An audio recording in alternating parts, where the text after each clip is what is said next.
So what we'll do, everyone, and certainly share your grocery store stories. You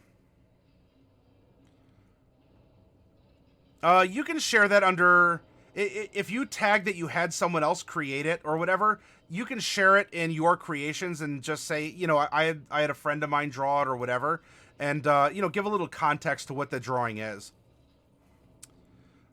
So before we begin, there was one last detail that we forgot. I'll say we. It was me. It was me. That we forgot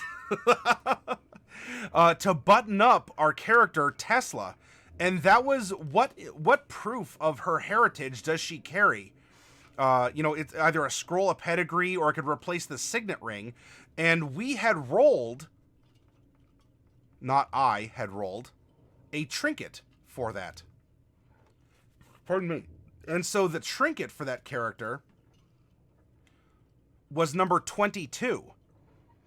And that is a small wooden statuette of a smug halfling. A small wooden statuette of a smug halfling. Now, if you don't want it to be exactly that, let's say you roll it and you like most of it. Is it a smug descendant? Is this the person who... Is this like actually the patron in the family who set the family's course to make sure to pass along the bloodline? Or if you like that it's a smug halfling, is it a small metal statue? Or how would you like to go? We have our prompt, and this is where we can go to then, you know, she carries this thing around. This could even be our arcane focus. The smug halfling could even be the other family that we have to keep close ties to, right? A small wooden statue of a smug halfling could even be a carving of the boy that she is betrothed to marry in whatever 20 years or however old. There's a lot of fun creativity we can take with this, and we can use it as an arcane implement. If your DM allows, you can step to the side with it. This trinket absolutely supports the character that we made.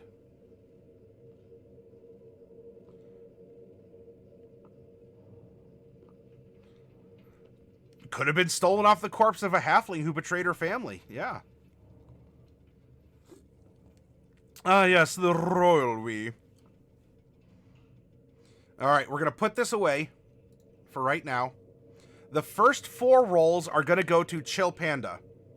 So we have our new character sheet that for some reason decided to flee from the tab here just by clicking on it. Chill Panda, will you please roll a D100 in chat?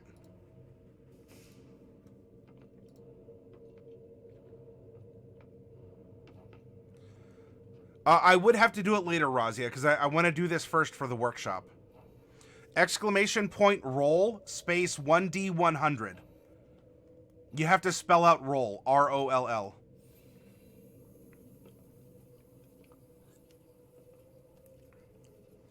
$53. So we have a male character. And now for the second roll, and I'll redeem that. For the second roll, Chill Panda, will you please roll a D50 in chat?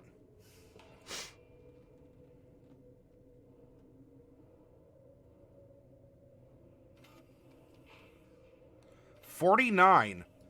A Warforged. Dun dun dun dun dun dun dun dun dun dun dun.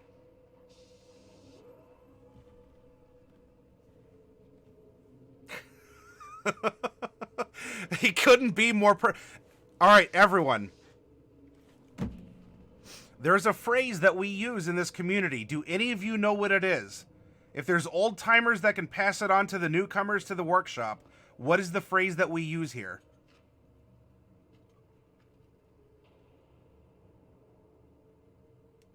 Old timers? Pre-recorded. Yeah. Just otherness, you caught me. This is a pre-recorded speed run of character creation.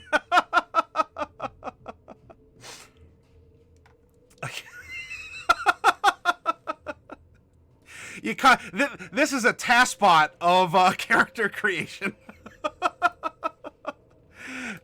It writes itself. Trust yourself. Iwi. Iwi, iwi, iwi. It writes itself. Trust yourself to the dice. Chill Panda, you're just talking about, oh, I see what this can what this can do for character creation. And yeah, let's get sub 10 minutes. Go, roll, do it. Just trust the dice and trust your imagination. The story will write itself. In this case, we have a Clockwork Soul Warforged sorcerer. Wouldn't you know? Synchronicity.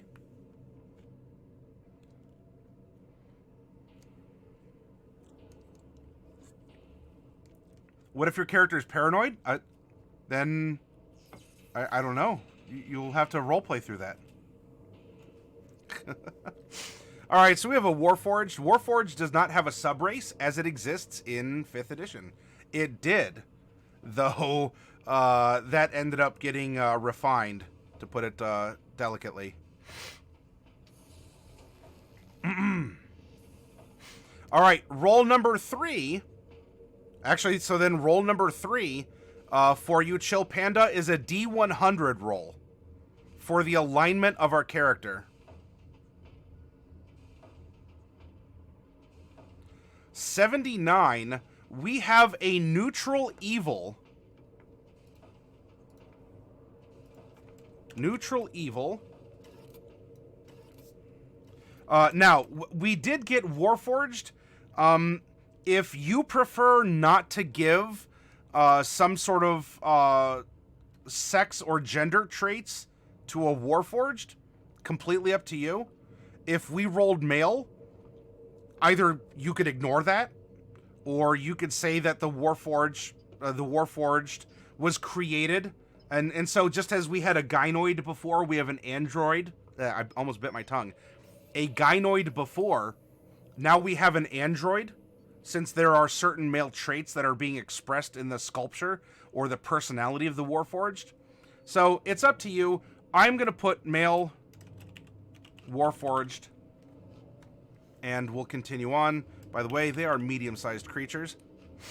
Could be androgynous, yeah. It could be, I don't know, you want it to look like you want your Warforged to look like the robot from Lost in Space? Hey, have at it. And the voice could just be, you know, a very neutral robotic sound, or whatever you want it to sound like. Yep, it's up to you in this case.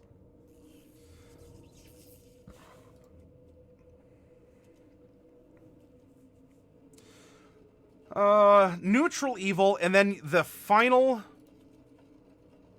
roll for you, Chill Panda, is I need you to determine if we're going to take any feats.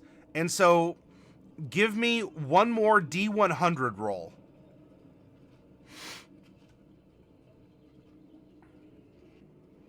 I have not seen the new one, so I'm talking about the one with like the glass disc on the top of its head and the flailing arms. 19. All right, we're going to take all ability scores.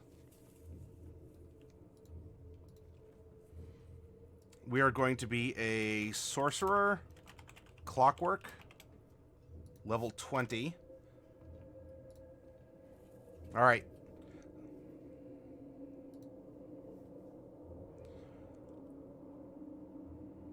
The new one practically looks like a Warforged. Okay.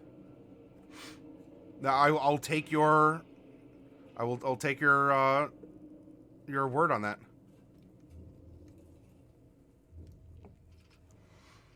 All right, so Chill Panda, that resolves your 4 rolls. The next roll that was reserved was Fat Jesus, who wants to roll the background of the character. There are 78 different backgrounds. Now, while Fat Jesus is rolling that, if someone wants to lock in age, either like age category or specific age, height, weight, personality traits, or ideal bond and flaw, you can still do that. All right, and so you rolled a 3, and so this is an Amonkhet Initiate, but the Dissenter variant on that.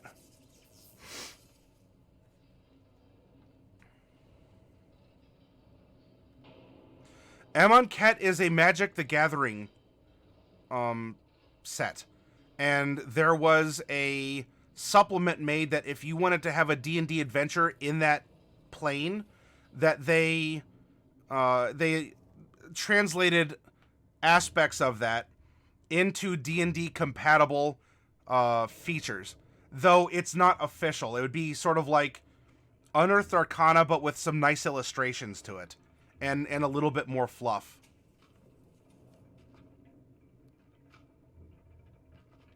For Ravnica, yep.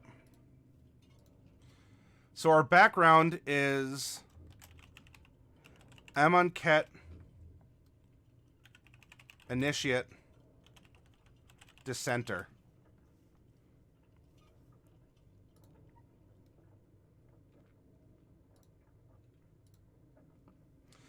There are no additional rolls, and so we would simply be going into the traits and then the IBF.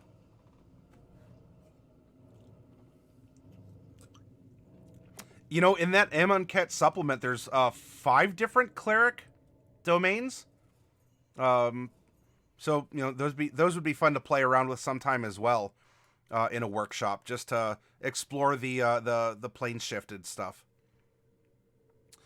All right, so let's have Death. Will you please roll 2d8 in chat for our personality traits?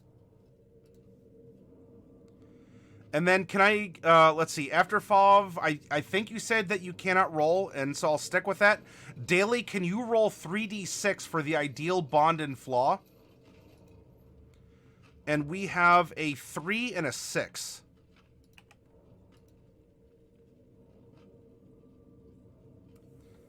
And Sheeps, can you give me a D100 roll to determine our Warforged age? 4, 5, and 2 for the ideal bond and flaw. Rolled an 83, and for a Warforged, an 83 is an elderly Warforged. In Eberron Reckoning, honestly, an elderly Warforged is like 3 years old, maybe 5. Maybe he was a prototype at 10 years old. There's no real maximum age to them, but many of them are only they're less than 2 years old.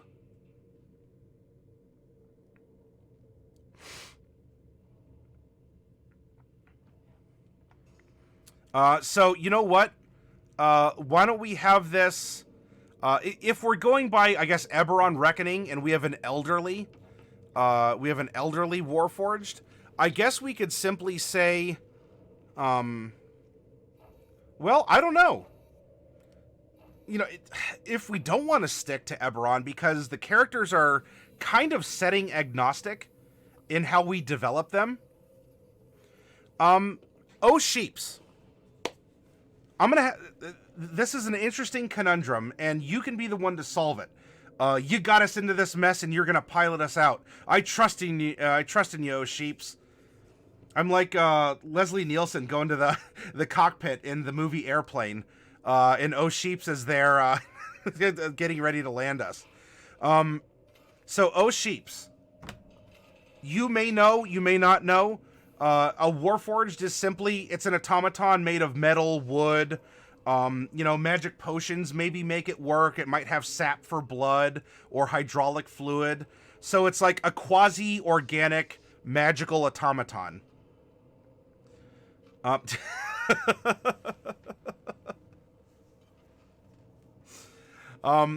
Well, they lead that list of creatures that come to mind in that regard, then.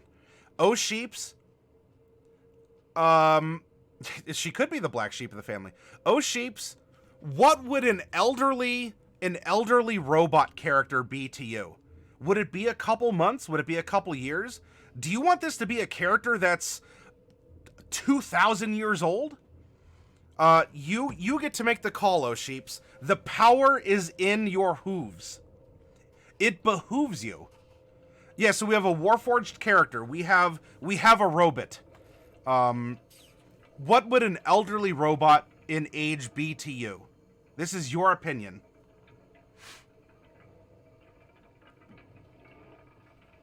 Six months? Oh, I mean... if they're fresh off the line, he's the oldest model.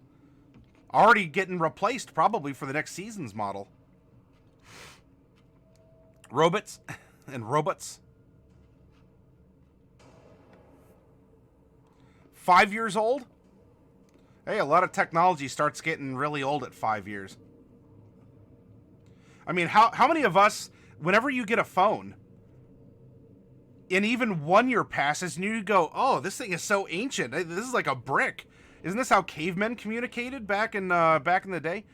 All right, so O Sheeps, we have, in this culture with this character, we have whatever the concept, I mean, I guess if we have the concept of a male, of an android, we have an elderly Warforged at 5.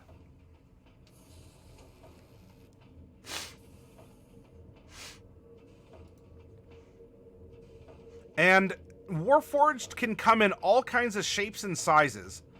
And so, Bewitchcraft, are you here also?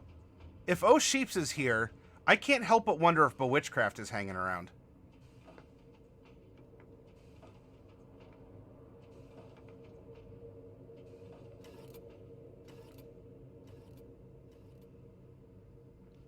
Oh, apparently I picked a scab here by talking about old phones that may not be as old as others.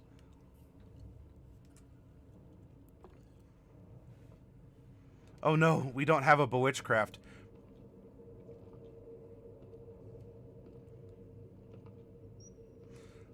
Let's see, who else is hanging around here?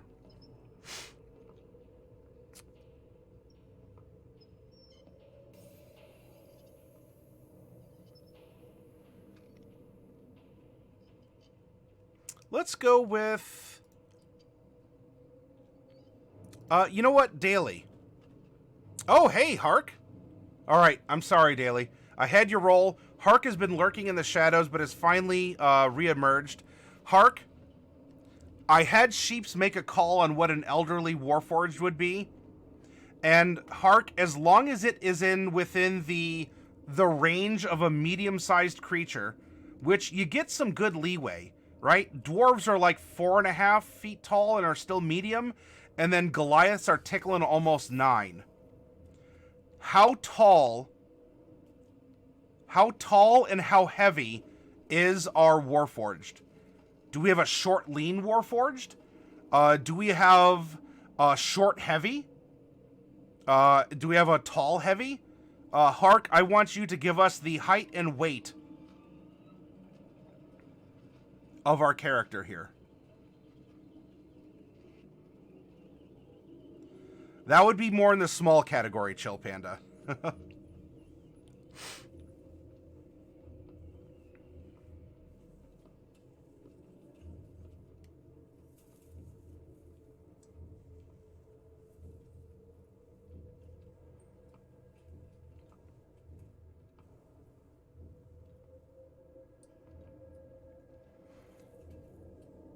And Razia, if there's another roll to come up, I'll call on you for it too here, to get you involved.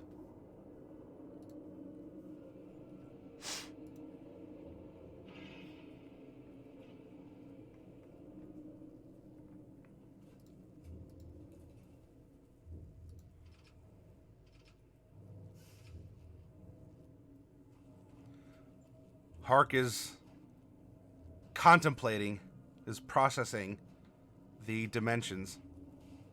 Unless you don't want to answer, Hark, in that case, I'll ask someone else. But I do want to keep things moving along. In fact, on that note, while we're getting that info, I am going to load up here. We're going to start with our background, And to do that, we're going to need to look at the plane shift material.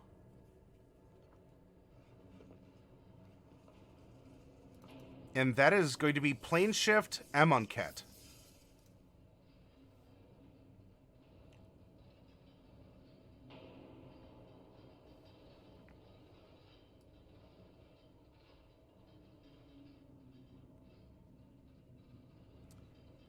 And we're going to go to... You see how there's all like a lot of beautiful art and a lot of like world building fluff and such. Fluff is roleplay stuff. Crunch is mechanics.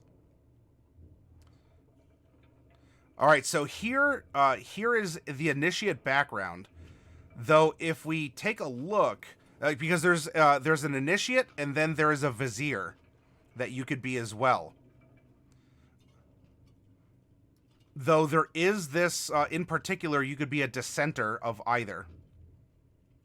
All right, so Hark is saying 5'7" and 205 pounds. There we go.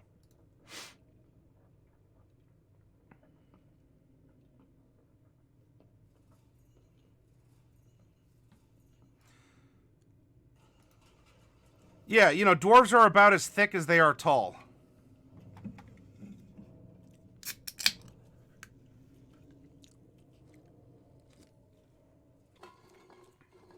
And depending on your flavor, even the dwarven women have beautiful beards.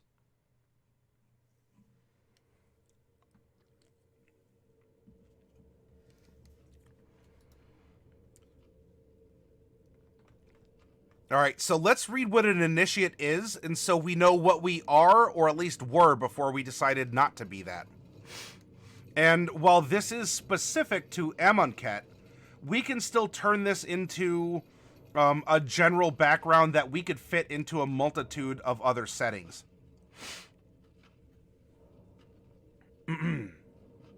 You are an initiate on the path to completing the trials of the 5 gods in the hope of earning a glorified death in the final trial of zeal. Some combination of your natural aptitude, your crop's needs, and your teacher's assessment while you were an acolyte led you to focus your training in one particular area of specialization: hand-to-hand combat, long-range combat, or spell casting. But only a well-rounded initiate can be called truly worthy of the afterlife. If you are a hand-to-hand specialist, consider the barbarian, fighter, monk... Okay, so there we go. Sorcerer, wizard, we're a spellcaster. Got it. We are going to get athletics and intimidation as our background skills. Athletics and intimidation. One type of gaming set and land vehicles. And so this is almost a side take on the soldier from the player's handbook. Razia, will you please give me a D4 roll, exclamation point roll, space 1D4. And Chill Panda, I do see you redeemed another one. I think there's one other roll that we can use, and I'll use that, but I promised Razia a roll.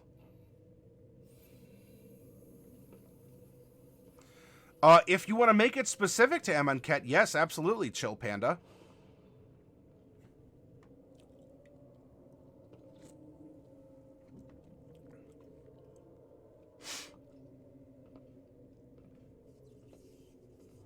Razia, are you still here?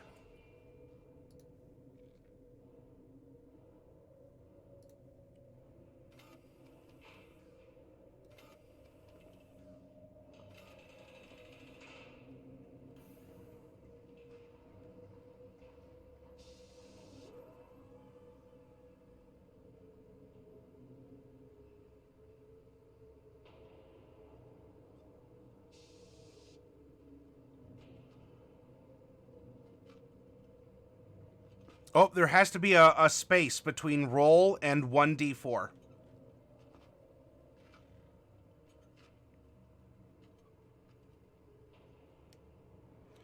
Oh, well, geez, sounds like...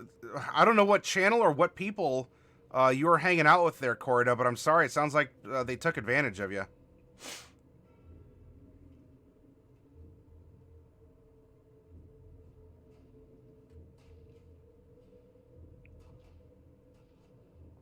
All right, Razia rolled a 3, and 3 for the gaming set is playing cards.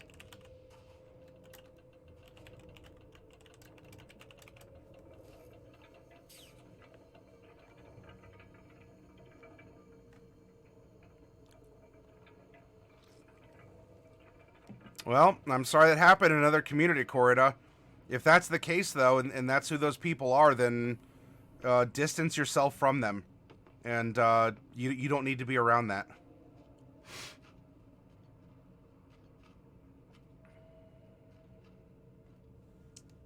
Has a mean poker face. Gotta watch out. If your skin's too shiny, then the people will see what you're holding.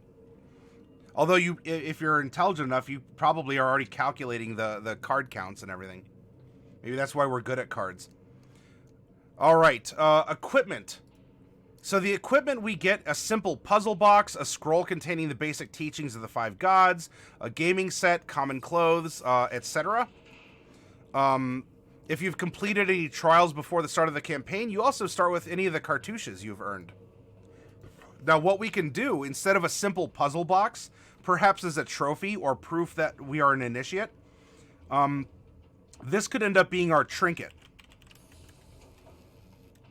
And so, Chill Panda, can you roll a D100 in chat to give us our trinket as kind of like a prize or something to help our mind focus and to become a more complete person?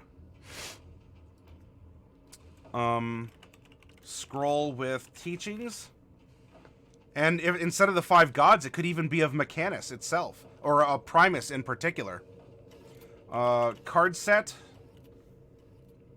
Common clothes, if we even wear them. And a belt pouch with 15 gold.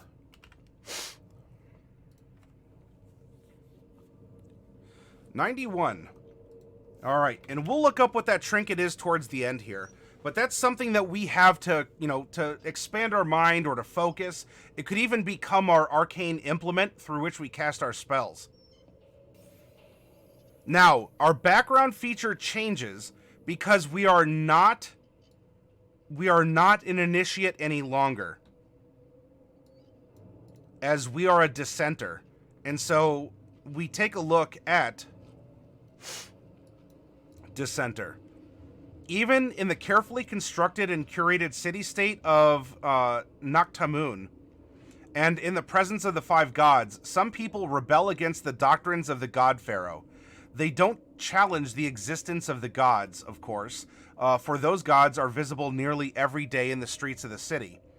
Nor do they question the fact of life after death, which is plain to see in the anointed mummies that surround them, as well as the marauding mummies outside the Hekma.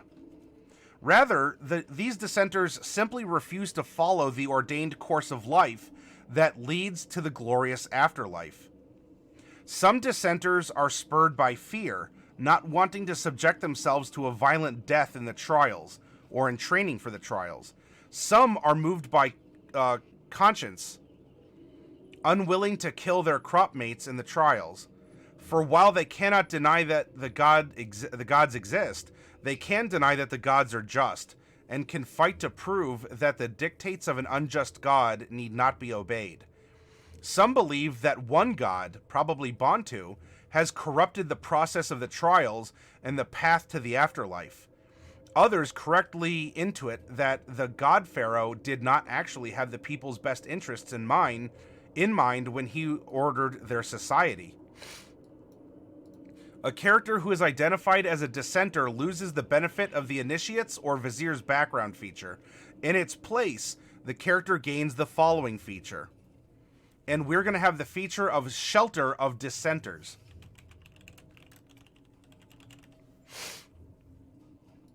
If they wish to have any hope of survival, whether hiding within the city or cast out into the desert, dissenters must help each other. You can find a place to hide, rest, or recuperate among other dissenters. They will help shield you from those who hunt you, possibly even risking their lives for you. And so there are other people in our order. We are very orderly. And so our way Our way is the way. And of course, as someone who expresses themselves as more selfish, are we lawful evil? I mean, to the point that we are extremely methodical? Not necessarily. We have our feelings. We trust our feelings. We have a solid base for them. And our way is important. Therefore, this character is willing to go against societal norms in order to enact change of some variety. In order to get the gears to turn, one must use some force. And this character is willing to impose force on a society that he or it believes is unjust, corrupt, or even it's not as orderly as it could be. Or it's, the order works, but the order's being abused. Yes, Chill Panda. Thank you, Lethality. I'll make sure to take a look a little bit later here after the stream.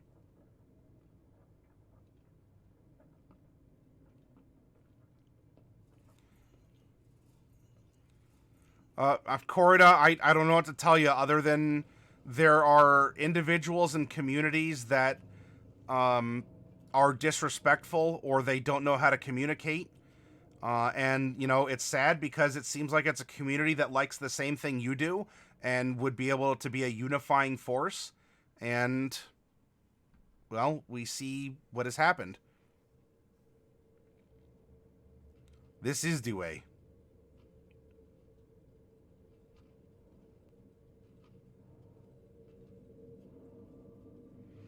Can you believe in your way that one would a religion? Of course. Well, I mean, chill. How many religions have started out with someone saying my way is the way?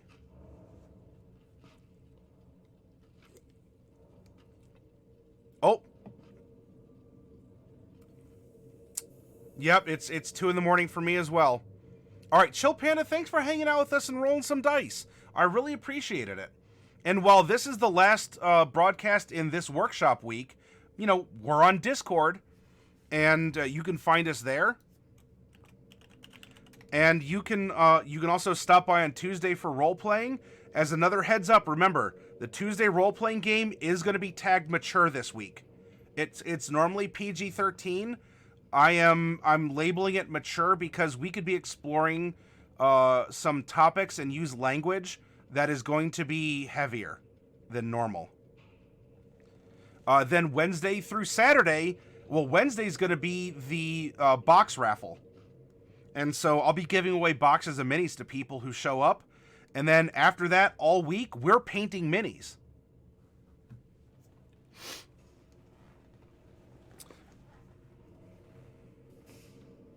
All right, so we have Shelter of Dissenters. And we're going to come back up, and our personality and such will still be as... will still be as an initiate, because we went through the trials. We just said, you know what? Not for us, and it shouldn't be for anyone else. Afterfalf says, I had a concept for a character who believed his religion was the way, and because he was so convinced of it, he will not share it with anyone else.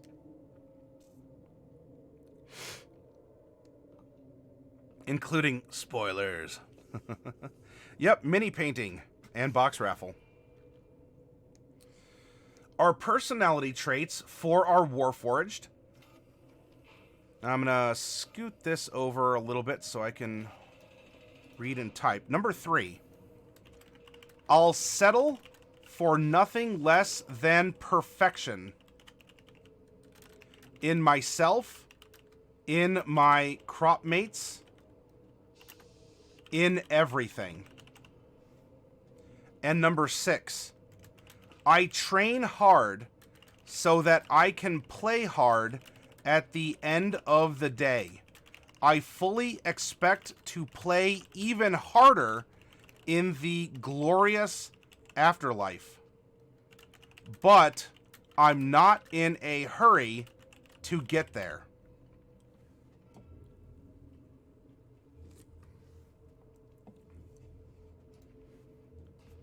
Our ideal is number 4. ambition.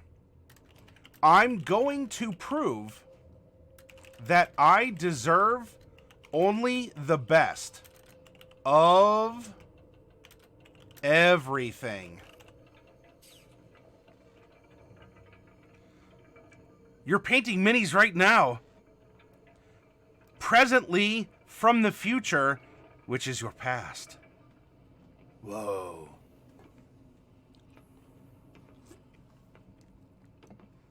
Our bond is number 5. My weapon was a gift from a beloved trainer who died in an accident. Now, if not weapon, then perhaps our casting implement, and that could even be this trinket that we had rolled. As a DM, if you have a player who hands you a character sheet, which actually I'm going to get to practice what I'm preaching here in a little bit. If you have a player who hands you a character sheet, you can get a ton of info from the ideals, bonds, flaws, and personality traits from the background alone that will help build and develop your world and make sure that the character just naturally hooks into things. And our character's flaw is number 2. I really wanted to be a vizier, and I'm angry at the god who didn't choose me.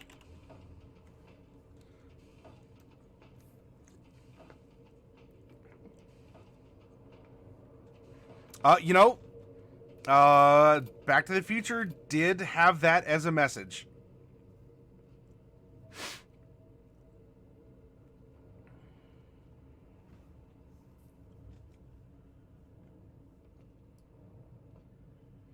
All right, I can move this back a little bit.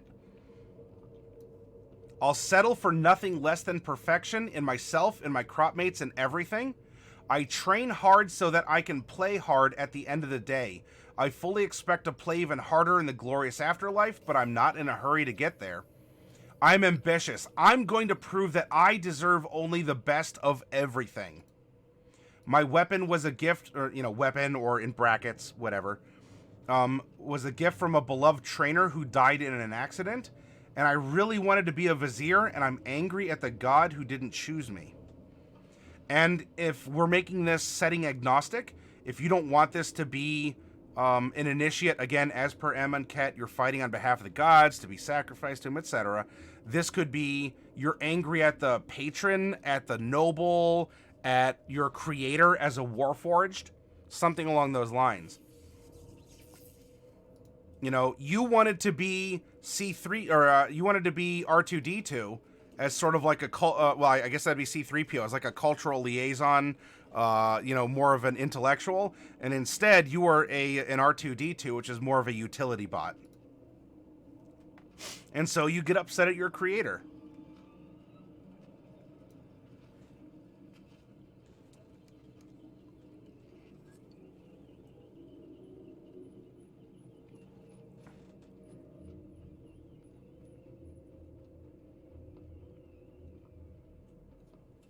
I'm glad it's over, Corrida.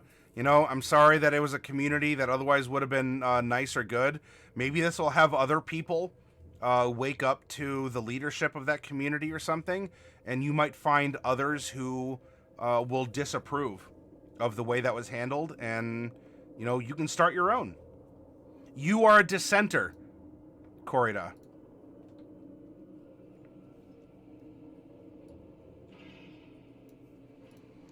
All right, this is our background. We have our personality. We understand the history of our elderly Warforged, how he makes decisions, how he, what he looks forward to in life by his own will, or even, do you want to explore the concept of free will versus fate with a character like this? I think you really could. The power of one's will versus outside forces. Now we're going to open up Eberron as we need to discover what we're getting as a Warforged for our character. Dun, dun, dun, dun. This is Rising from the Last War. Now, I do expect you all to have your player's handbooks, but you don't have to always have the splat books available. Warforged.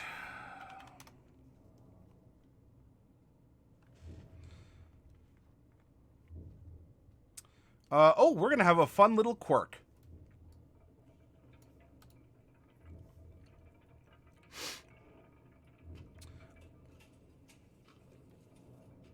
Corrida, will you please type !roll space 1d8?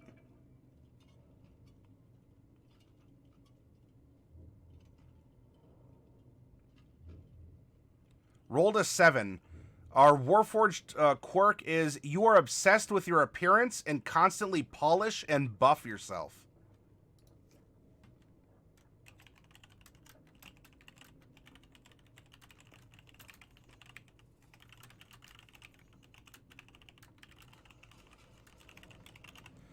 All right.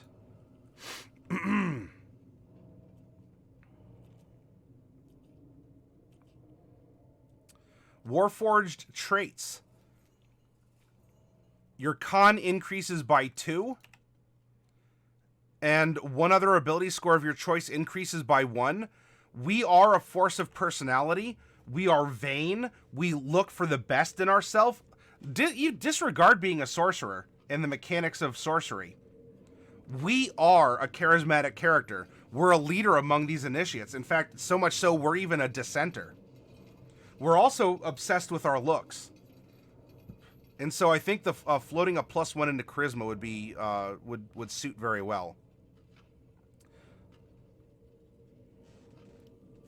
Yep. If you post that with a little blurb about the context of the pictures, you know, that they're not yours, but, you know, you had them made and you want to share them with other people, I think that would work then, Corrida.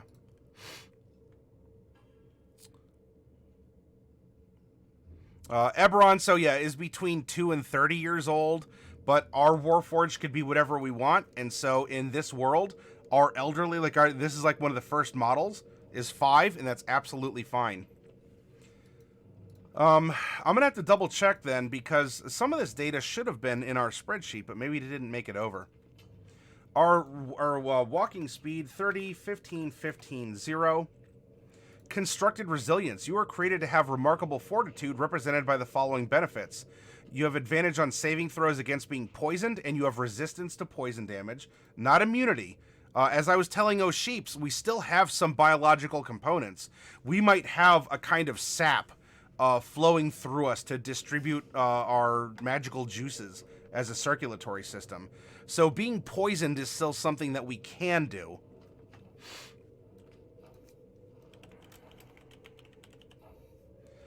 You do not need to eat, drink, or breathe. You are immune to disease, and you don't need to sleep, and magic can't put you to sleep. So we have constructed resilience. Sentry's rest. When you take a long rest, you must spend at least 6 hours in an inactive, motionless state rather than sleeping. In this state, you appear inert, but it doesn't render you unconscious, and you can see and hear as normal.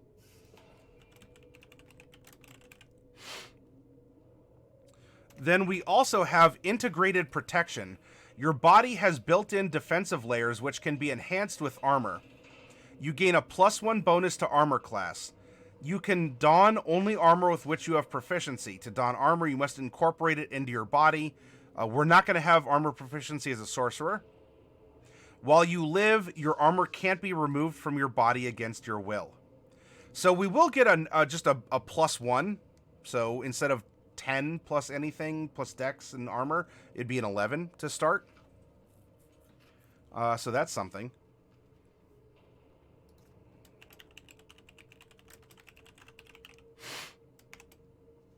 Specialized design. You gain 1 skill proficiency and 1 tool proficiency of your choice.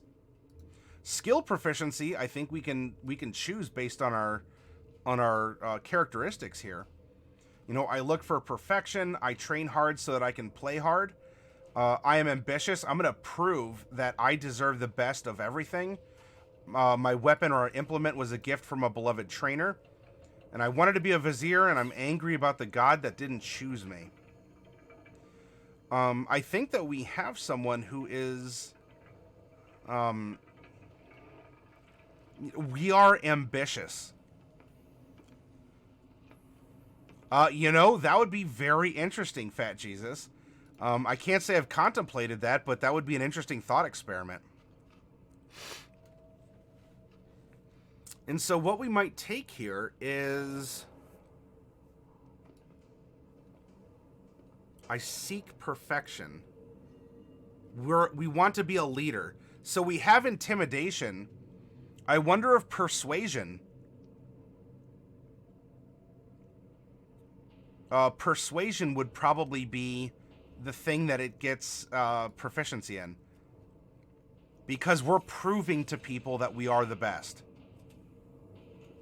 If you want to take this physically, then instead of persuasion... Well, we already have athletics, so never mind. I was going to say we can go that route. Or we could go acrobatics if we wanted to be a more physically presentable character. But it sounds like we're more social. We want to be a people leader.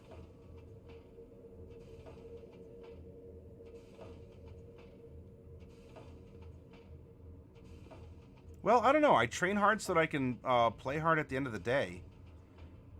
We look for perfection. You know what? I kind of like... Instead of persuasion, let's prove ourselves through acrobatics. Acrobatics and athletics. We can climb, we can jump. We are physical perfection because we already know we're polished in our presentation otherwise. And so let's try and maximize both with our ambitious character. And then we're going to get common and one other language of our choice. All right, congratulations. We are a Warforged, who is an Amonkhet Initiate Dissenter. Now we're going to go to the Player's Handbook, and we are going to build our 20 levels of Sorcerer, then add our Clockwork Soul subclass. So this is going to be a 6 proficiency bonus. This is going to be 20 sorcery points.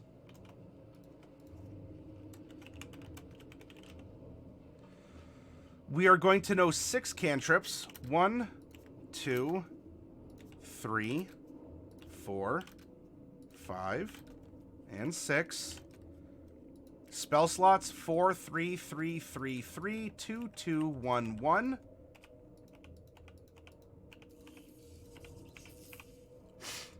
And then we can cheat a little bit here, and we're going to copy over what we've got from our last sorcerer, because it's going to be the same. A sorcerer is a sorcerer.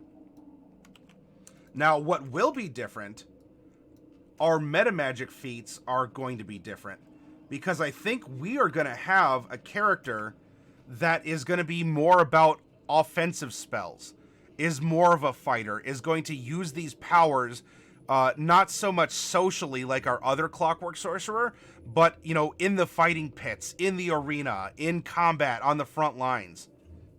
And so our metamagic feats are going to... Well, they're not feats in this. Our metamagic will reflect that more accurately. Pardon my sniffles, everyone. Real quick, before that, we are a D6 hit die class, and as we're level 20, we get 20 of them. No armor proficiencies. Weapon, I'm just going to put sorcerer weapons because that's a special list. No armor proficiencies, none. Pardon, no tool proficiencies. Our saving throws are going to be charisma and constitution. And we're going to get to choose 2 skills from Arcana: deception, insight, intimidation, persuasion, and religion.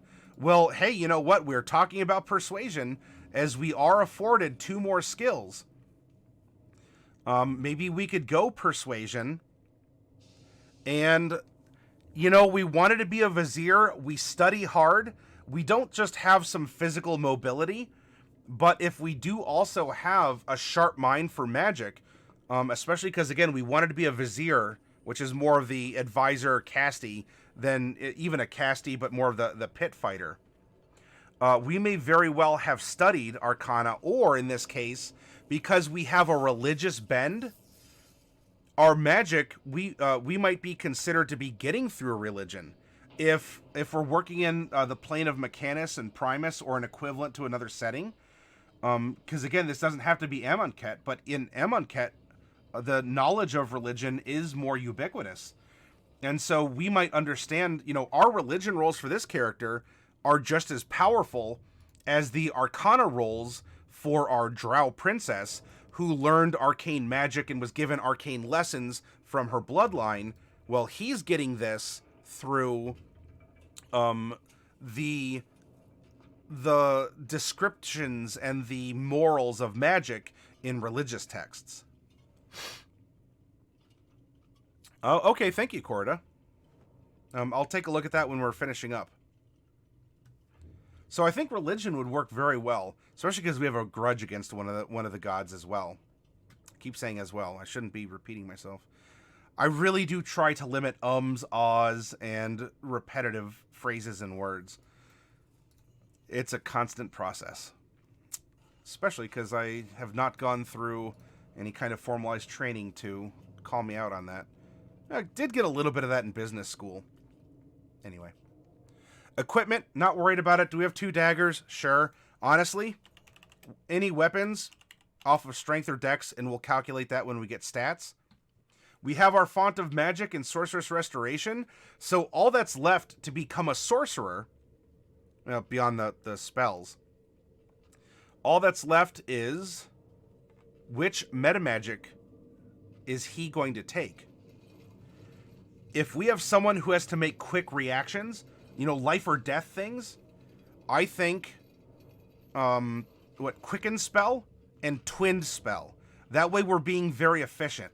We're assaulting efficiently. We can cast as a bonus action, then disengage and move. I think these 2 are going to be great for the type of fighter that we have here.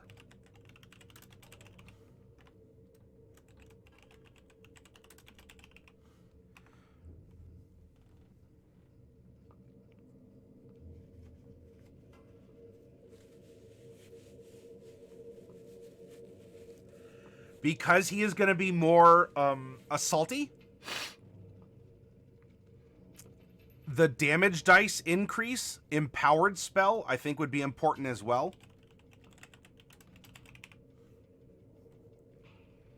And because we do work in a team of other people, Careful Spell. We do care for other people. We may be neutral evil, we may be a dissenter, we may be raging against the machine, which in the context of this character is really interesting. Though we still do care about others, especially because through Shelter of Dissenters, they have to care about us too. And honestly, if you're playing this character from level 1, maybe you didn't take these 4 in this order, but I could see this character ending up with all 4 of these in whichever order you take them.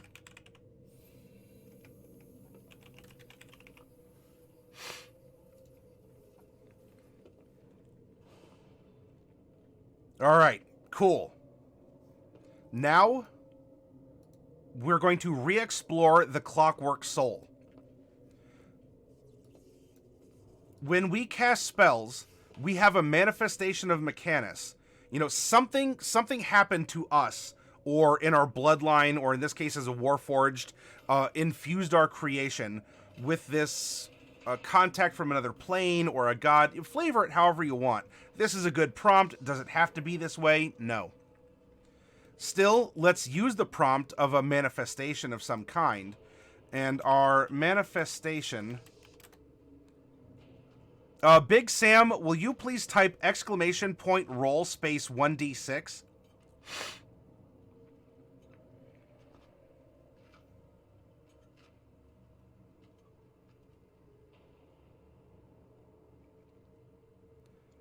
Corda, if you gotta talk about it, if you gotta vent, you're welcome to do so.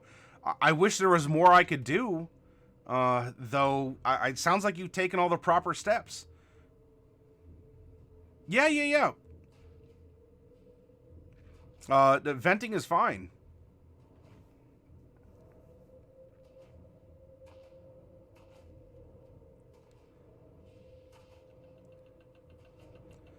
Oh, all right. Batty, hello. I'll take a D6 roll from you. We might have lost Big Sam. So instead of Big Sam, we'll take a D6 roll from Batty here. And you rolled a 3. And so what happens when we cast spells? Your skin glows with a golden metallic sheen.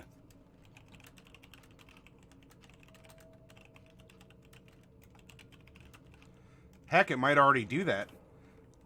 In this case, our skin might look like skin. I don't know. Are we kind of like a Terminator in that regard? Yeah, if only we had the, if only we had the hourglass pupils, which honestly, this character could. We might not get to see through time and, see how everyone dies, but, it's still something. Yes, Corrida. Yes, processors are expensive. Especially for the type of rig that I'm looking to build to increase the efficiency of streaming and also doing video editing for later.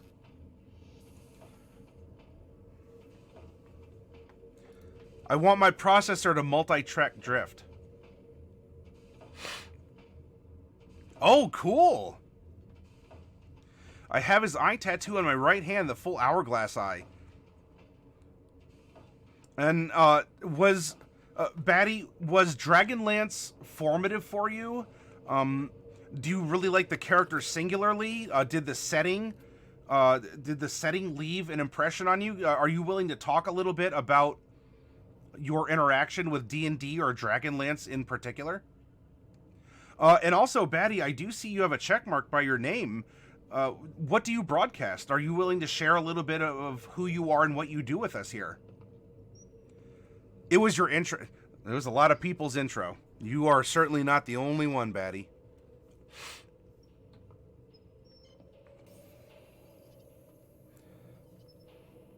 Cool. Now we're going to get some clockwork magic. This is going to act like domain spells or oath spells, that kind of a thing. This is going to expand our spell selection as a sorcerer, with the note that we cannot replace these on a level up.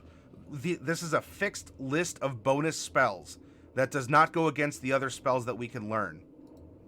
Now, if we come over here with Clockwork, we're going to get 2 spells over our first 5 levels of spell. We're going to get Alarm, or Alart, if you like the meme for that. Protection from evil and good. Find traps. Heat metal. Ooh, Fat Jesus, you're just talking about what happened if a Warforged encounters a rust monster. Heat metal takes on a whole new property as well. Counter spell. Glyph of warding. Arcane Eye. Whoop.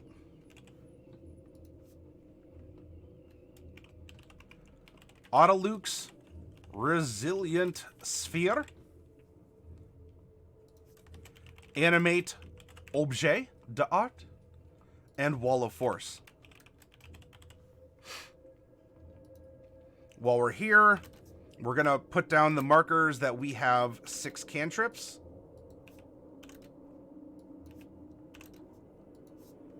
As well, we cast as a sorcerer, because it just so happens we are one. We cast off Charisma, and we have 20 sorcery points. Spell slots. There we go. Very good.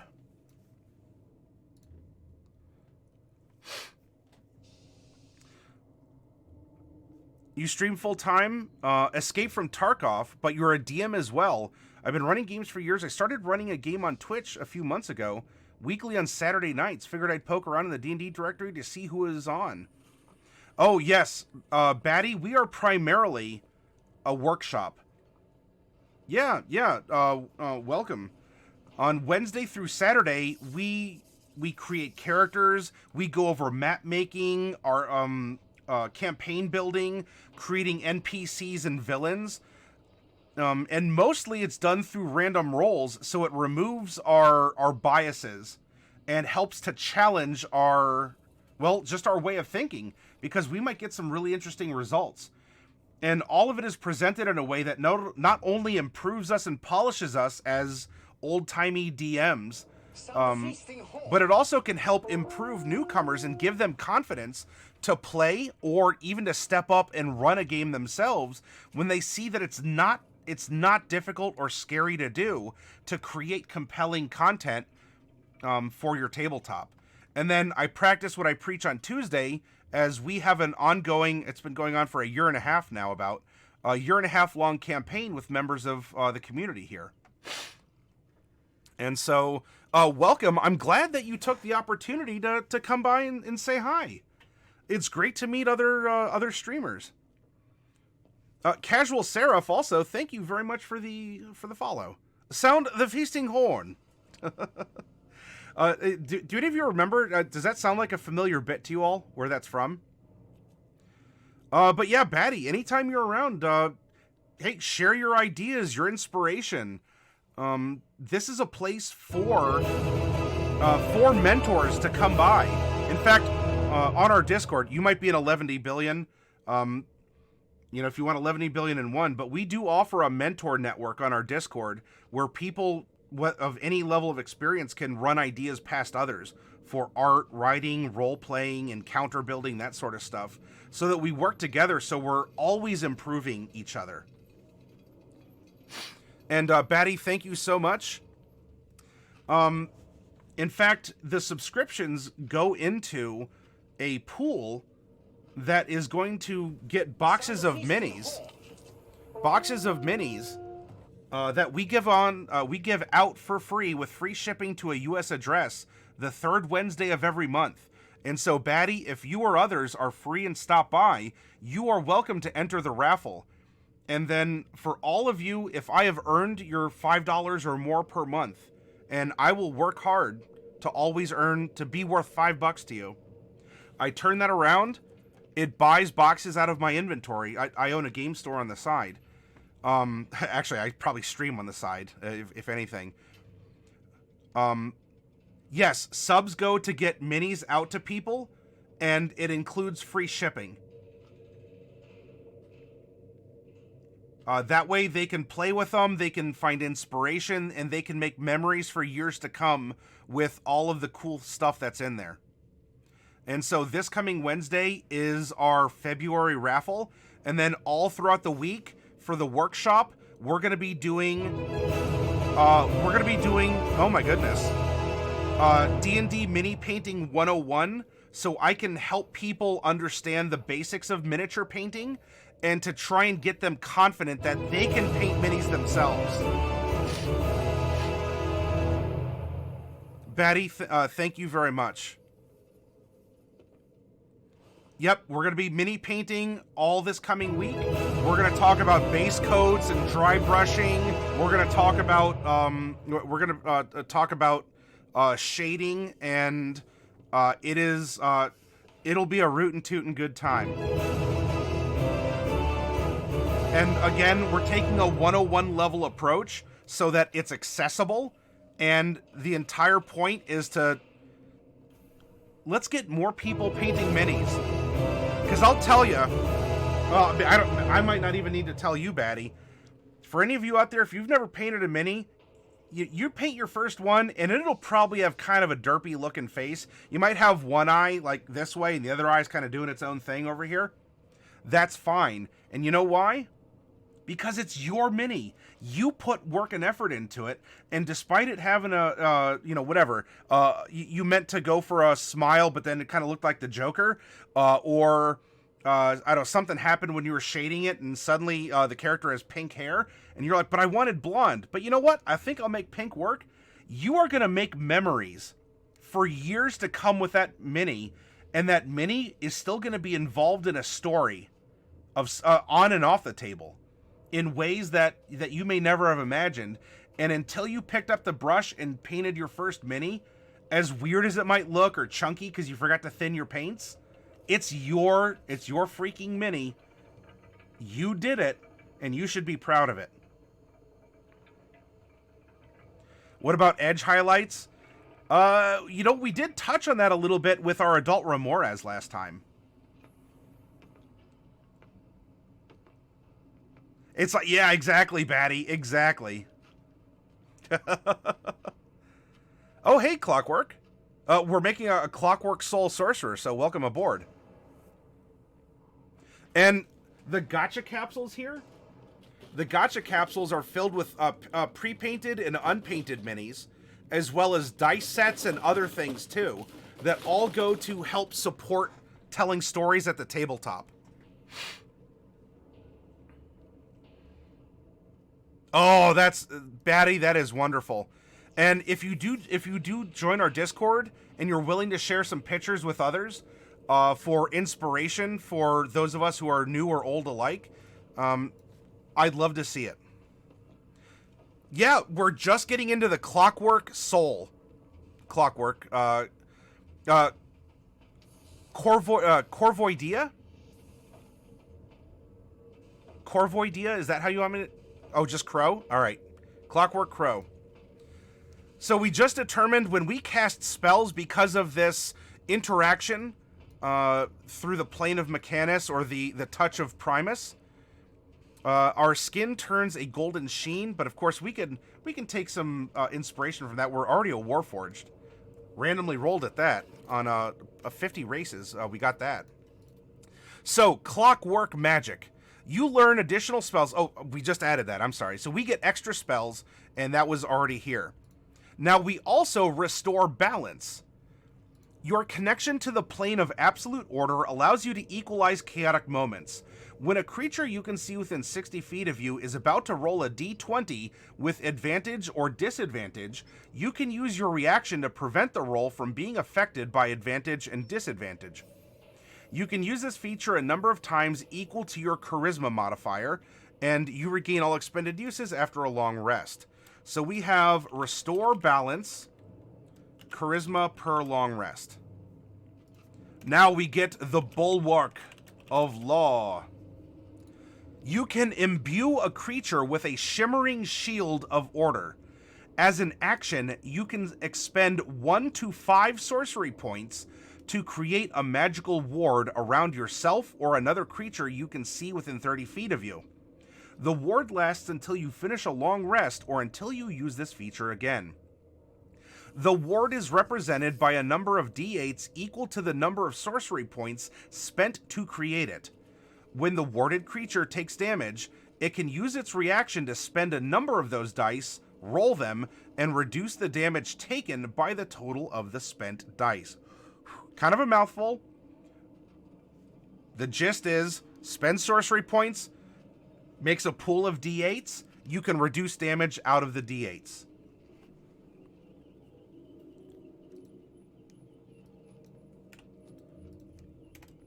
Next up, we get the Trance of Order. You gain the ability to enter a state of clockwork consciousness as a bonus action. For the next minute, attack rolls against you can't benefit from advantage, and whenever you make an attack roll, an ability check, or a saving throw, you can treat a d20 roll of 9 or lower as a 10. Once you use this action, you can't use it again until you finish a long rest, or until you expend 5 sorcery points to use it again.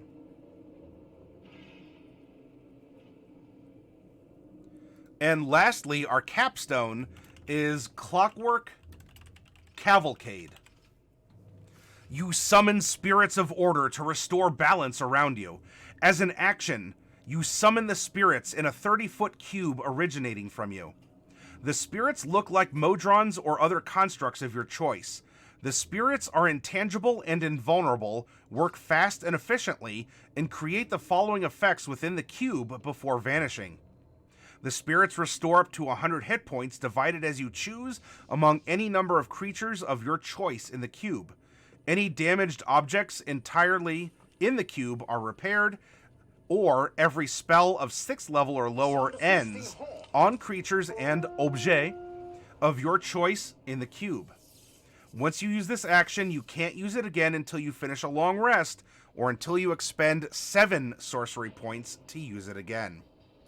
Beautiful utility for downtime and for combat, even for roleplay. It is, look, in 5th edition, epic level starts at 17. This is certainly an epic thing to do, especially because you can repeat it, because look, at level 18, you have 18. So you could theoretically do this twice and still get to mess around with some of your spells. And also in the meta, as many combats only last, 3 rounds or so, maybe 4, unless it's a boss battle. This is a heavy-hitting ability if you're willing to use the sorcery points, and especially if you're willing to drain spell slots to make more sorcery points. And that's what I really like about the character here, is we have a lot of options for how to spend our sorcery points and our spell slots. Now, congratulations. Oh, by the way, also, T3, thank you very much for the follow. You all may notice... Oh, Afterfov, you gotta go. Hey, thank you so much for joining us again, Afterfov. Yeah, completely randomly rolled by people in the audience with Math Rock Spot. And Batty, perhaps you agree with our philosophy. When we started building this character, we explored the background first. Then we added in the mechanics of the race, and then the mechanics of the class and subclass. The background builds your character. Absolutely, it gives your character. You can play this character with just the background because you can make decisions for the character. You know the character's past, ambitions for the future, and all sorts of personality traits. And you can see that even though, rolling dice and math is a part of D&D, look at the last thing that we're doing on this character. The last thing we care about are the ability scores. Because even if we had a charisma of 9, our character still exists with the personality that he has to this point. And so doing it in this order removes any unconscious bias that we have to immediately want to give every sorcerer maximum charisma, every fighter maximum strength, or barbarian. Because in this workshop, we have made fully functional, non-optimal characters. You can build a warlock with a charisma 10 that works and is fine. Doesn't need special consideration, is functional in a D&D environment, in sort of whatever your concept of a standard D&D environment is.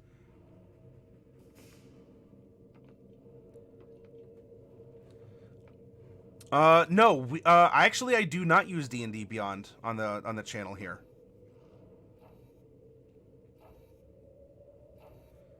Backgrounds are the starting point. Yeah, Batty, I get why the player's handbook suggests going race, class, then background. Though I find building characters and not just math problems works best if you start with the background. It's such a wonderful part of 5th edition.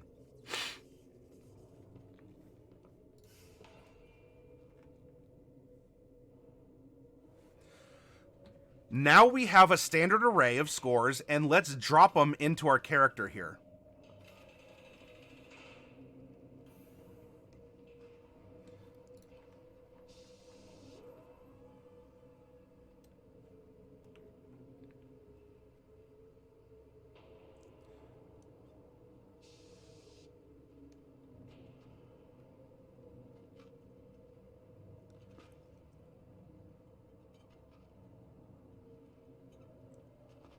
I'm using book references and this is a character sheet that I found on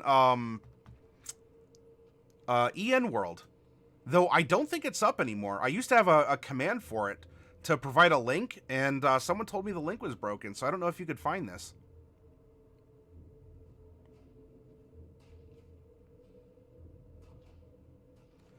New players having a low score adds a flaw. Yeah, oh yeah, I agree.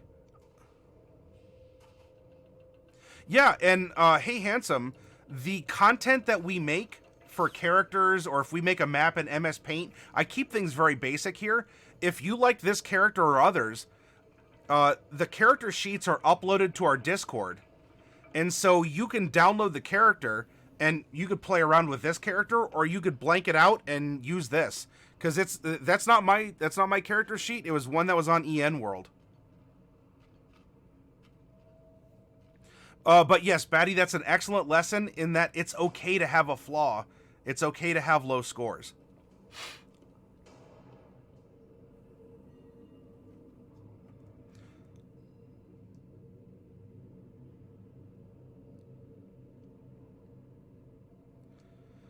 Not necessarily chronology, just otherness. I did it for the sake of building compelling characters and telling a story about the character. Just otherness, if I told you that I play D&D and I play a dwarf cleric, does that excite you? Does that give you any kind of a clue as to who my character is? What does he do with his life? How does he make decisions? You know, a dwarf cleric is a dwarf cleric is a dwarf cleric. If I told you that my character is my character was cast out of his clan in the mountains and actually sent to live above ground. There, he had to struggle to survive and ended up learning about a whole new world that existed on just another side of the rock. During his life on the outside, you know, he learned how to hunt, he learned other skills, and caught wind that his native tribes hated enemies, the gnolls, were getting ready to amass an attack as they were moving across the plains. We are located on the plains because we were outcast there, right? We ran back, almost having a heart attack, to a people who rejected us because we didn't give up on them. We warned them that the gnolls were preparing to savage the mountain and had ways to get in because we learned this.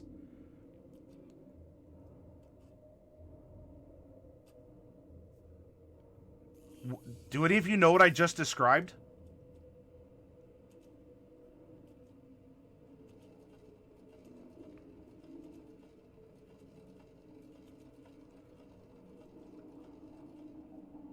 That's the Outlander background with one personality. No, I think that was the Bond. With one of the Bonds.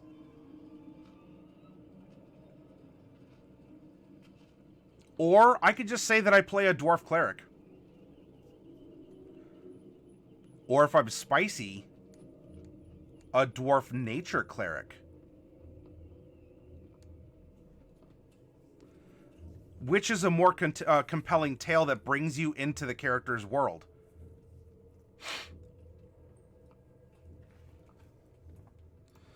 Now, going about this, we are going to give our standard array to our character based on who he is. What is his personality?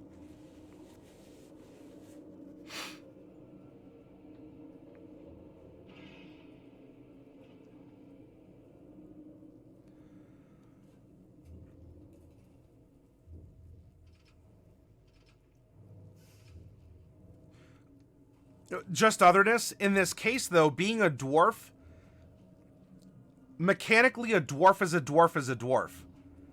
If you want to talk about a dwarven culture in your world, that is a whole discussion that would be extraneous to the to at least the exercise that we're going through here. Otherwise, because a dwarf is a dwarf, of course, in particular, we have a type of dwarf that has lived through these circumstances, has had this as a first job, has had this as a hobby. Because a dwarf is a dwarf and a cleric is a cleric, the background gives us a unique character, and also can help you decide which skills you're proficient in and even where the scores are going to go. So let's take a look here. Now, mechanically, we're making a sorcerer. Sorcerers cast off of charisma. Your first instinct, and it's absolutely fine if it is, we're dropping the 15 here. Is that true to our character? In this case, with our background, absolutely. I settle for nothing less than perfection in myself, my crop mates, and everything. I work hard, I play hard. I'm going to prove that I deserve only the best. I really wanted to be a vizier, and I'm angry at the god who didn't choose me. Me, Mr. Anderson. We are a force of personality, regardless. We could have rolled Barbarian. This is going to indicate we're still going to have a high charisma. And so without even in the meta going, well, I'm playing a sorcerer, I guess I gotta have a high charisma, because you can build low charisma sorcerers that are completely functional in 5th ed. I promise. I promise. Cross my heart. We can still put a 15 in charisma, and we are not having to kind of look the other way and be like, well, it's a sorcerer, so I guess it works. From here, we have someone who, as an Amonkhet initiate, although in this case it is, we're a dissenter, but we are someone from our background, even agnostic to Amonkhet, someone who grew up like a soldier, as a gladiator in the pits, fighting other people to try and earn a reward in an afterlife. And of course, along the way, things have happened. We were constructed in this clockwork fashion, and we ultimately have an issue with the way that the system's being administered. And because we're neutral evil, it doesn't mean we kick puppies in the street and burn down orphanages. It means that our ideals come first. What we think should happen is going to be what will happen, because I'm not going to accept anything else.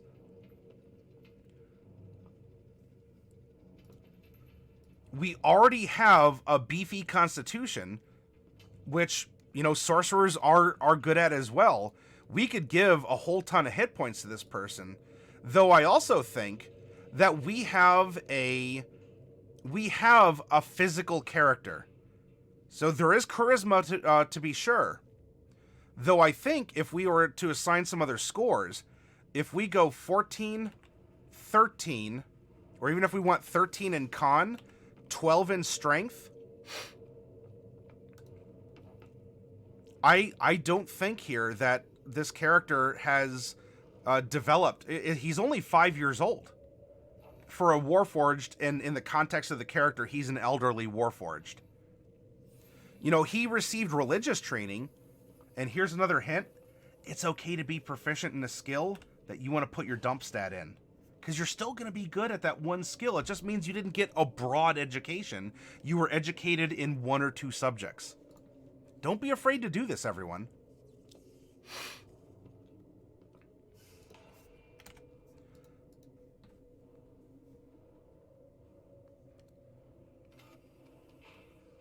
Sorry if I've missed out on some chat there. Celtic Laddie, you played a Dwarven champion fighter with a really low charisma. She was completely socially awkward and clueless to the point she was best friends with a master manipulator.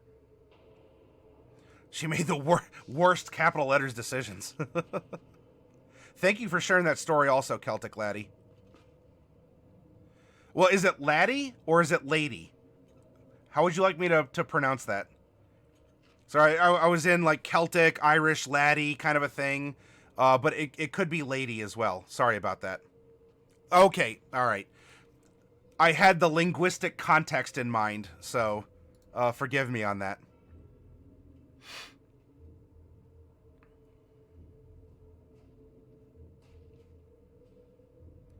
I'm very glad that we resonate, Batty. You saw some rando in D&D, some goofy-looking dude with some spreadsheets open, and you gave me a chance, and I'm glad that it's paying off for you.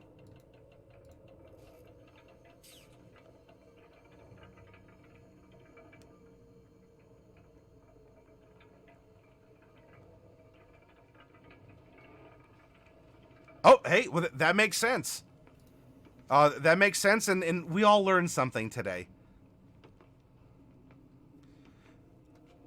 So if you all like this, now let's create. Boo boo. Thank you very much for the follow, Deuce Caboose. We're gonna add in our racial modifiers, and now because we didn't roll feats. We didn't roll feats off of our chart here. As we go down and we get, as any of you coming in late didn't see this, this is the methodology that we use to create our characters. And we could turn off filters and stuff to curate the lists. You know, you come down here, you choose the sub race and whatnot. So we went through the methodology, and we ended up with, well, the character, not that character, this character that you see here. One of the things is we roll if we're going to take all ability score improvements or if we're going to blend in some feats. We ended up getting the result of all ASIs. So we get 1, 2, 3, 4, 5, 6, 7, 8, 9, 10. We'll do this World of Darkness style, okay? We have dots. This character, you know, I think as a fighter, being physical, I think we're going to put one more into Constitution. I think we should put 4 and max out Charisma. He is absolutely, you know. Oh, hey, Raven! Thank you very much for the raid. Let me give you a howdy. By the way, for any of you who got emotes and such, you can give a howdy to Raven. Because he is so forceful, I think that's appropriate to do. Now from here, what else could we raise? I mean, we could raise his strength. He is proficient in athletics. So, you know, he knows how to use leverage and some other tools to help maximize his strength. Though in this case, you know, if we were to take his dexterity up further, let's take it up another 2. Right? Let's go to 16. What this is meaning is it is providing a little bit more defense. And while he has not received armor training, he may very well take the spell of mage armor that could magically encase him in it. And of course, he also gets his +1 from being a Warforged. So dexterity helps in offense and defense, and it can help even further with protections and if he does need to get into melee, as well as dexterity saving throws to try and save himself. And so we have 3 points left over, and I'll tell you what, let's, Batty, where would you like to put 2 more points in this character? Do you want to make him a little beefier, or do you want to make him a little bit more dexterous? Given his personality and the things that we've talked about, you know, he was made to be a gladiator, to fight for the gods, became disenchanted with that, and is using his abilities and his prowess, physical and magical, to make an impression on the world and cause change. Where would you want to put 2 other points? Do you want it more hit points to maintain our spells better? Do you want to put it in dex so that we can use some weapons or armor? Con for sure? All right. 2 more points into con. Now, for all of you out there, well, if you've been around, you know what I'm going to say next. If you're new here, you say, oh my goodness, I have 1 ability score improvement point left.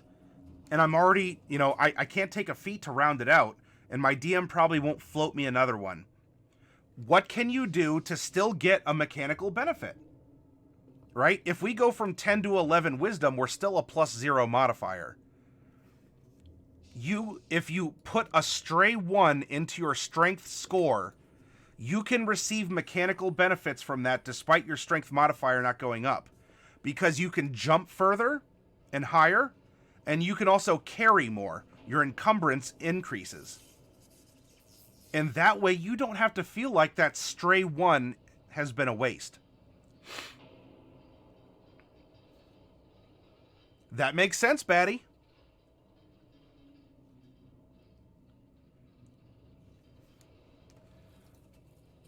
With this, we are now going to assign our modifiers. Our strength saving throw is 1. Our athletics is a 7. Everything in dex is a 3 except acrobatics, which is 9. Our constitution save is a 10. Good luck trying to get us to stop a spell. Our religion is a 5. See, that's not terrible, especially given the fact that I'm just going to discreetly copy and paste this -1 everywhere else. He received a religious upbringing. He was taught the gods. He may not have been taught calculus, but he was taught the morals and values of the religion. And so his knowledge of history and other disciplines are done through the filter of his religious upbringing. Wisdom is going to be 0 down the line. And charisma is an 11 saving throw, 11 intimidation, and 11 persuasion, with a 5 performance and a 5 deception. Our passive perception is 10, as that's 10 plus our perception modifier, and that represents our natural awareness and will save you a ton of dice rolls at the table as a DM or a player. And don't be afraid to have other passives. Passive insight, passive investigation. Heck, you might even have a passive arcana. And so that if you're a DM running content, you might just, assign a minimum value to a certain secret that someone may know, and you can use a passive arcana. We do like rolling dice, though. It's up to you. It's your call. Your table. Armor class, honestly, he's level 20. I don't know. If you want to give this character armor or a spell that armors him, if you want to give him a magical something or another, I can't predict that at that point, just like I don't know what weapons you want to give this character. But what we can do is say if you're attacking with a strength weapon, you're attacking at a +7, as that's your proficiency plus your strength modifier. Dex weapons are at a +9. Initiative is a dex check, so you get a +3. We have 0 dark vision for being a Warforged. Hit points. At level 1, you get your maximum amount of hit points as per your hit die. As a sorcerer, it's 6. Our remaining 19 levels of our 20 is half +1. Unless your DM says otherwise, or you agree otherwise. Then, for all 20 levels, you get bonus hit points equal to your constitution modifier. And if we take a look at this, we're getting 80 hit points from our con mod, and we're getting just under that. We're getting 76 from our levels in Sorcerer, Beyond First. This is going to give us an 82, and this is going to be 162 hit points at level 20, which for a caster is nothing to sneeze at.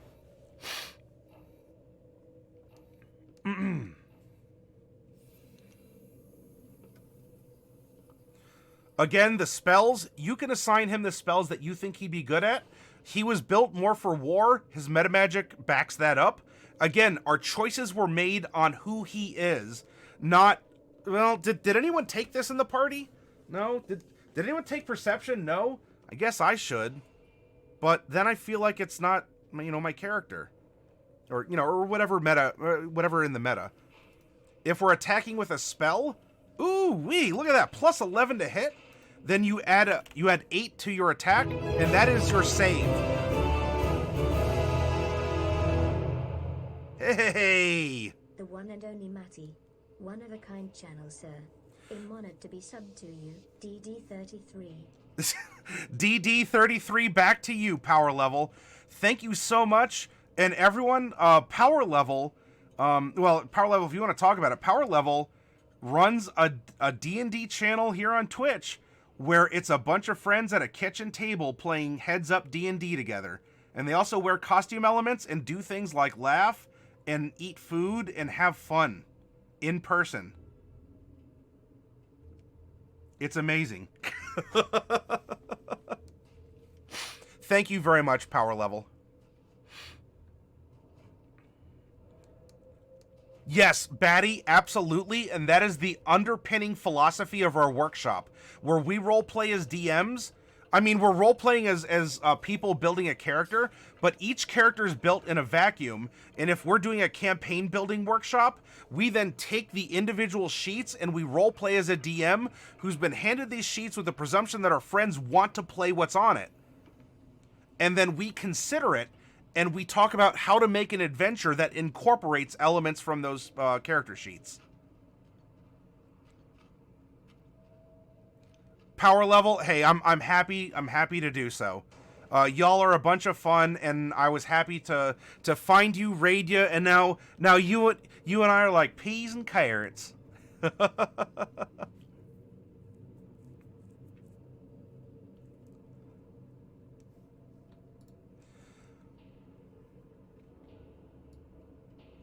All right. Oh, by the way, our character's no longer a set of stats. He has earned himself a name, and so I'd be happy to take suggestions. Now we come over here, a 19 to save. We had a plus 11 to hit, and now we are going to touch back on Sorcerer Spells. Remember, you are a fixed list caster, though you can change one spell per level as you level up, and if you can cast level 9 spells and you get a new spell, I guess H would be a better example, because 9's kind of the cap. You can take a level 1 spell as that spell that you would get normally at a higher level. It's just you learn a new spell, and as long as you can cast through that spell slot, you're good. What I'm going to present here is just what you would get if you just ride it out for the spells where you get them as you move along. Remember, though, with this Clockwork expanded spell list, you cannot replace those on a level up. Those are with you. They're a part of you. At level 1, we get 2 spells. And by the way, I like indicating this because that way you can keep track of when you got it. In case you do want to play around with your your spells, or if you got this at you're gonna get this at level 9. Well, maybe at level 9 you dropped it here as a level 1 spell, but that way you can still account for when you got all of your spells. Anyway, so 1-1, then we have 2, 3, 4. Whoop, not 44. 5, 6. You'll notice you get new spell slots on the odd numbers. 7, 8, 9, 10, 11, 13, 15, and 17. And all I'm doing, if any of you are confused, it's just this column. What I just typed out is what you see here in this column. Celtic Lady suggests Bruce, Clunk, Clank, Click Clack.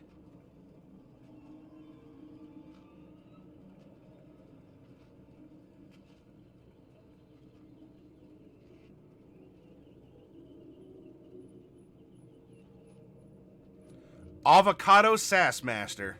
At your service.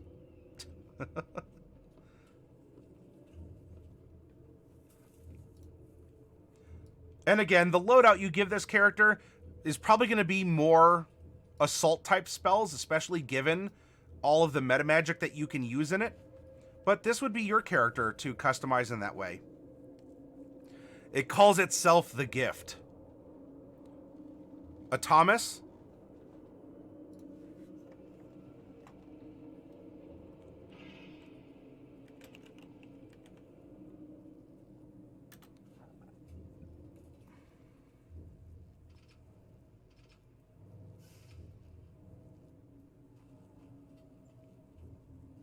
Let's see.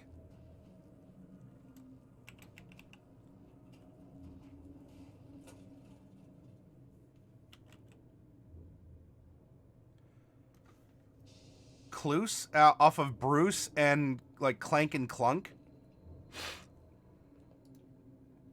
Sparkius off of the whole Gladiator reference. IG-11. I don't know if that's a reference to something. Og, thank you very much for the follow. Welcome. Fritz. Oh no, Marlboro man, you're.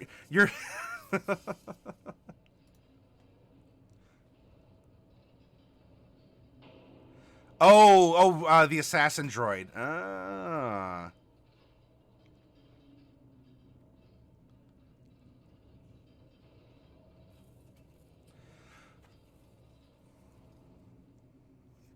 So why don't we do, as we were an initiate, we could do something like,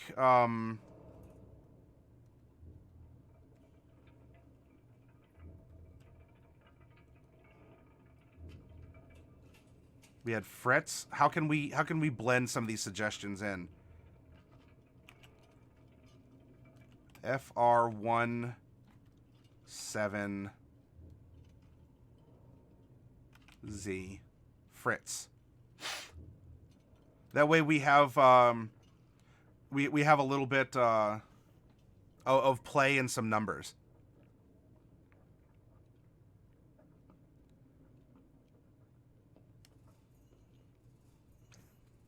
Murder, death, kill. Murder, death, kill. Murder, death, kill.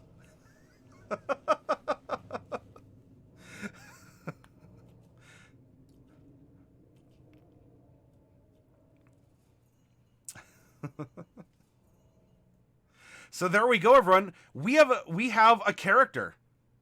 I mean, this character, besides a little bit of detailing you'd want to add, or if you want to tweak something here or there, this is our character, not my character. Our character is ready to go. Well, fortunately, you don't have to figure out the seashells until after Taco Bell, but remember, you have to dress your finest. You have to dress your finest to Taco Bell.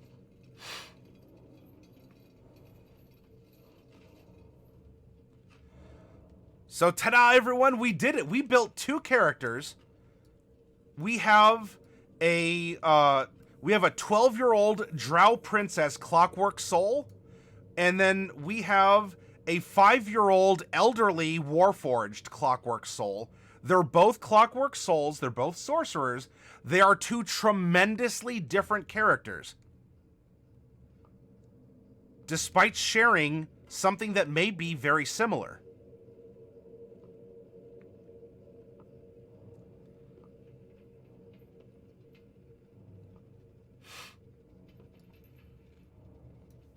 Ta-da!